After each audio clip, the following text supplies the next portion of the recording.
What's going on, my good people? Mike Hidalgo here. Thank you for joining me on another FCP Euro DIY. Today we are working on a 2020 BMW 330i.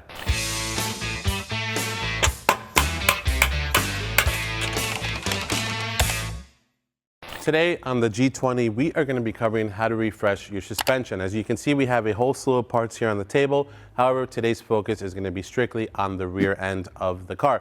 We have new Bilstein shock assemblies, we have new mounts, bump stops, everything you need hardware to get the job done.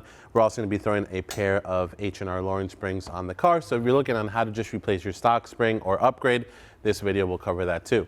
Shocks typically can last anywhere from, again, 60 to 80,000 miles, maybe 100. It really depends on the kind of driving you do.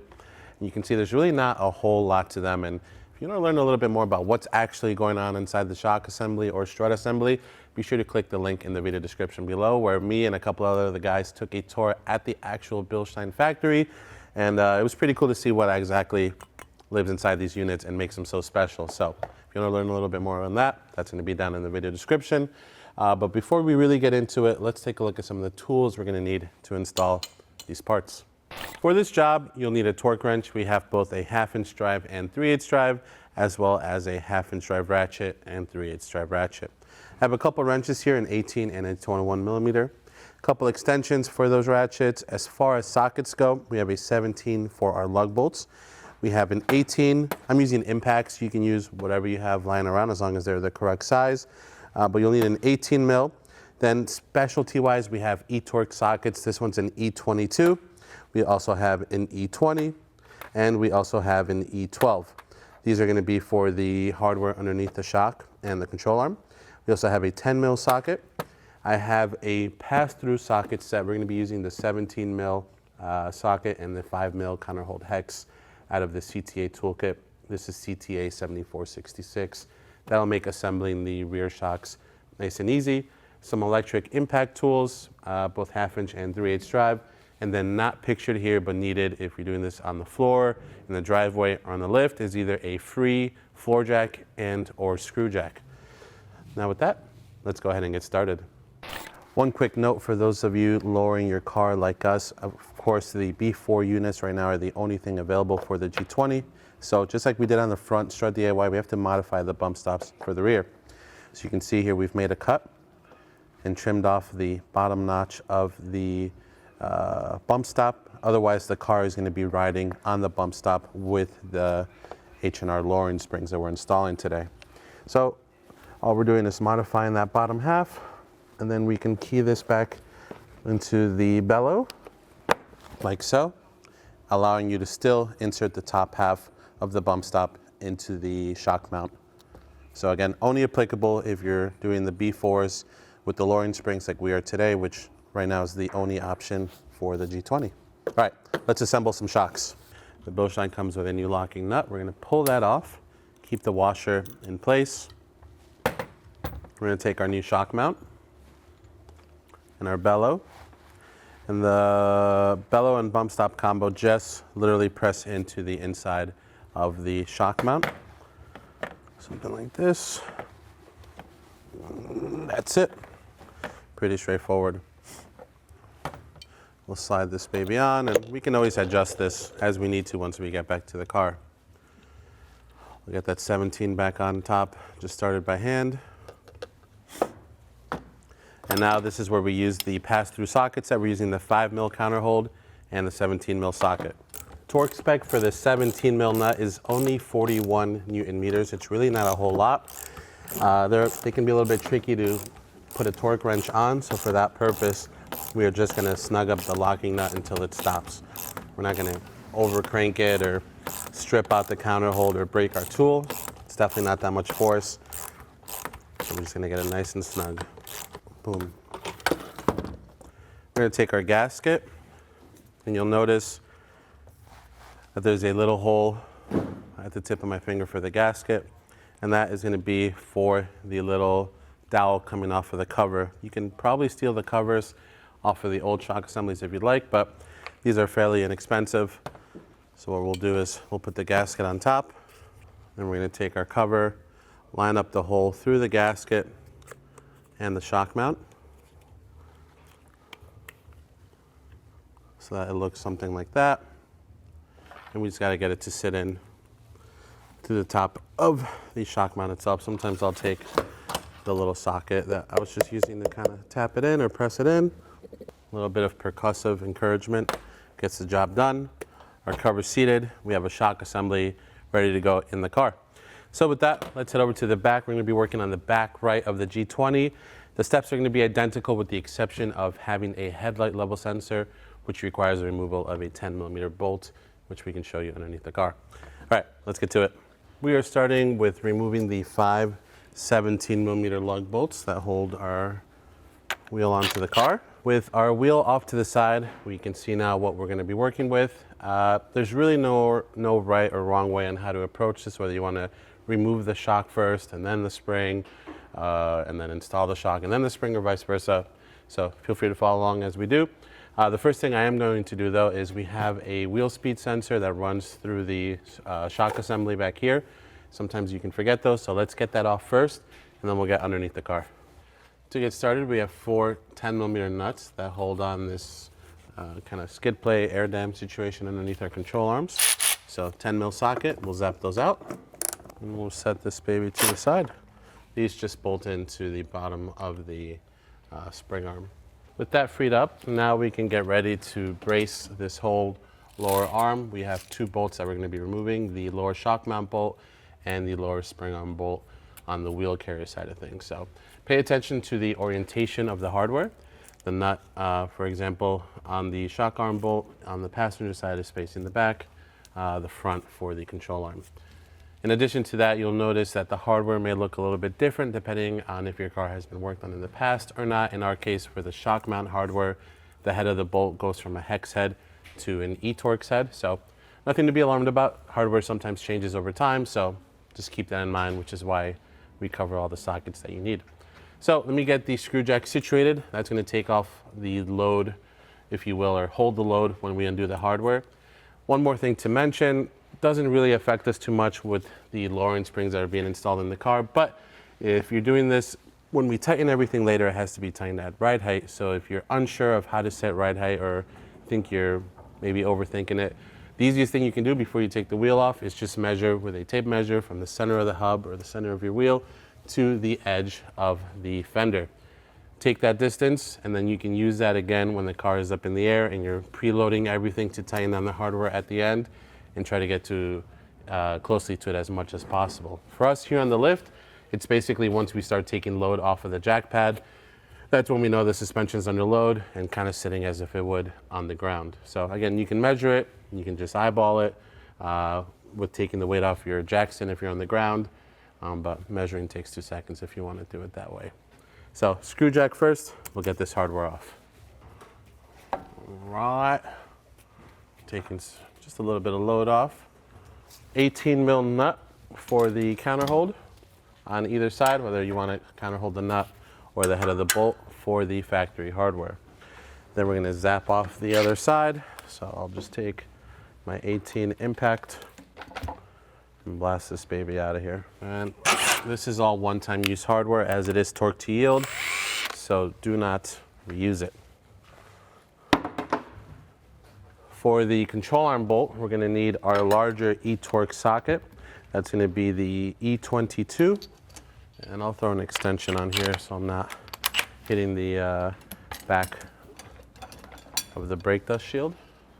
21mm wrench to counter hold the large nut on the other side.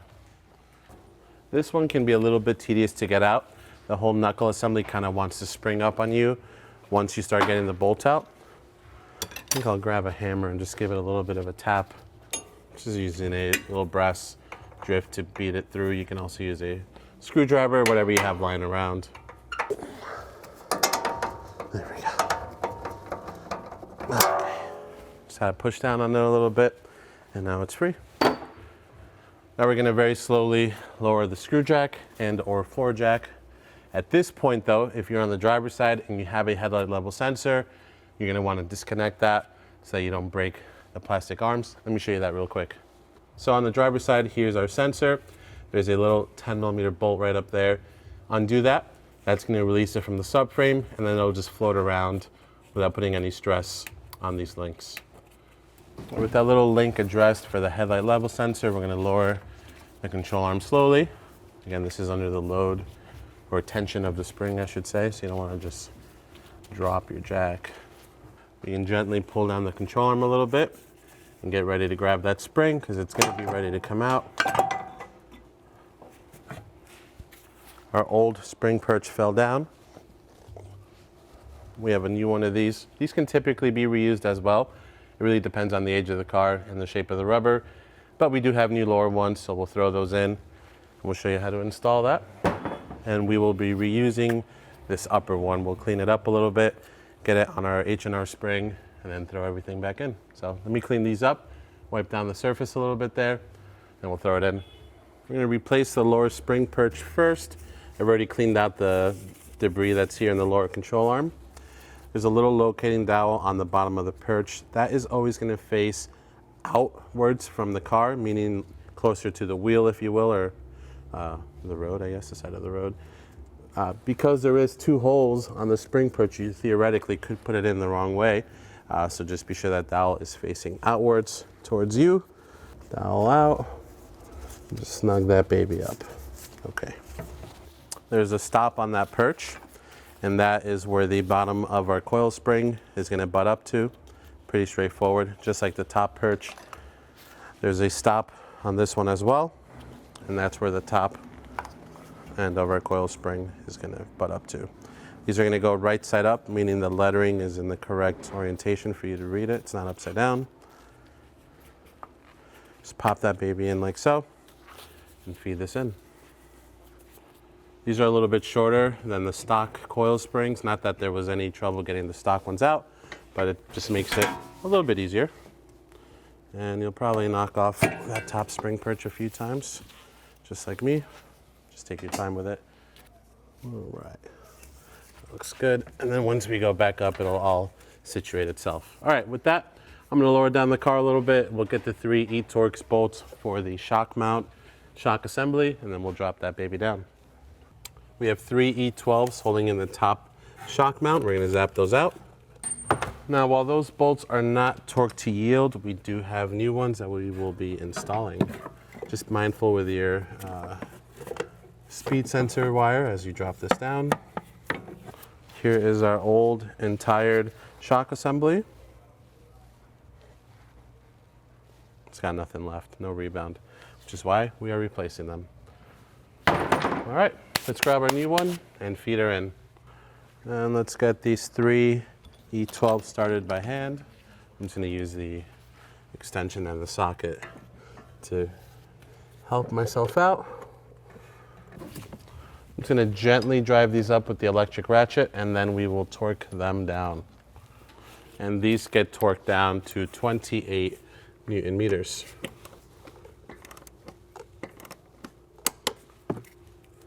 Not a whole lot. So if you don't have a torque wrench, just snug them up and you'll be good to go. You can feel how not tight they were when you took them apart. Okay. With the top of the shock mount situated, while we have you here, let's just straighten out the shock body so that our tab for our wheel speed sensor is in the correct orientation. And it's also in the right spot to go back into the lower arm. And we can pop that baby in real quick. Beautiful. All right, now down to the bottom. We get this shock mount bolt started first. Again, new hardware only. The hex head is now in E-Torx, so don't be alarmed. It's gonna come in from the front and not on the back side. All right, now let's keep working our way up. All right, that should be close enough. Now we just have to adjust the bearing a little bit so we can fit our bolt in. Just start it over here. It's like a spherical bear or a spherical joint, so it's gonna rotate in there a little bit. And we'll get the 21 started on the other side. At this point, if you measured ride height or at load, before lifting up the car. You'd obviously want to use your floor jack or screw jack to raise the lower control arm assembly to that height. For us, it's going to be a little bit easier because we have a shorter spring. Perfect.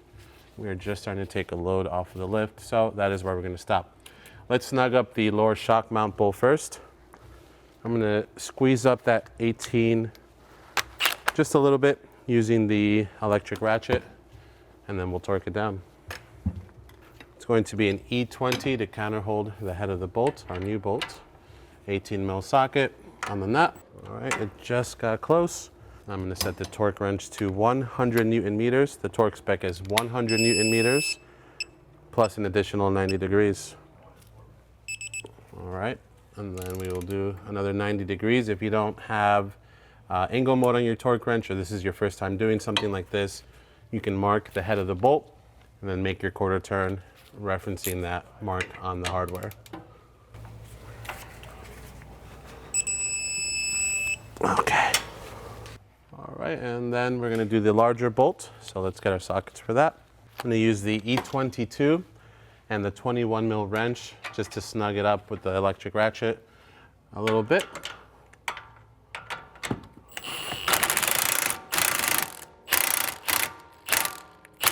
All right, now that it's close, I'm not putting any tightening torque on it, I'm just drawing the bolt in. This one gets torqued to 165 Newton meters plus an additional 90 degrees. Okay, and then I need 90 degrees. Oh, this 1/4 or 1/8 and 1/8. All right. I'm gonna hit these with a little bit of torque seal again, just so that I know I torqued them down, and should they ever come loose, or we suspect that they did, we can check. All right, with this, we have our shock in, our spring is in, all our hardware is in and torqued down. We have our little air dam piece or shield deflector to install, so let's get that one situated really quick. And if you haven't done so already on the driver's side, don't forget the 10 mil for the headlight level sensor bracket. There is an arrow on these shields that point towards the front of the car, so you can really only install them one way. So don't worry about mixing them up. Just look for the arrow. It'll always point you in the right direction. Let's get this baby a little bit more eye level, get our wheel back on, torque that thing up, and wrap up this DIY. All right, always start these lug bolts by hand, my good people. You don't want to cross-thread your hardware and then you can't even go for a test drive or enjoy all your hard work. We're gonna get these lug bolts in, snug them up gently in a crisscross pattern. From there, we're gonna lower the car back on the ground and torque them in that same crisscross pattern all the way to 140 Newton meters. And that is gonna conclude this DIY for today. Overall, a really straightforward and easy job on the G20. Even easier if all you're doing is shocks and shock mounts. You don't have to mess with the larger lower control arm hardware. If you like this video, please be sure to give it a thumbs up. If you have any questions or comments on what we did today, or any tips or tricks that may help others watching, leave those down there as well. And if you want to see more DIYs, consider subscribing. We make new ones every day, all day. More to come on the G20 as well. As always, thank you for watching. I'll catch you on the next one.